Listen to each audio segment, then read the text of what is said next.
ह्या 6 ला लिहायचं √3 √2 आणि ह्या 2 ला लिहायचं √2 √2. अरे आता शिकलो आपण √6 म्हणजे √6 √6 √2 म्हणजे रूट इंटू रूट कॅन्सल असते तेच येत असते. ही सर्टचा नियमच आहे. आता बघा कॉमन √3 दिसायला √3 कॉमन निघालं. एक्स आणि एक्स दिसायला √3x कॉमन निघालं. मध्ये राहते √3 1 राहते. इथलं एक्स राहते मायनस इथं √2 राहते. कॉमन काढलं ना आपण एक्स आणि √3 मग त्याला लिहायचं नाही बाकीचं लिहायचं.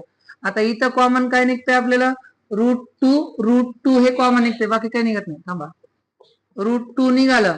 मध्ये राहते √3x मायनस √2. आता तुम्ही म्हणाल मायनस कसं आलं सर मागचाच ब्रॅकेट पुढे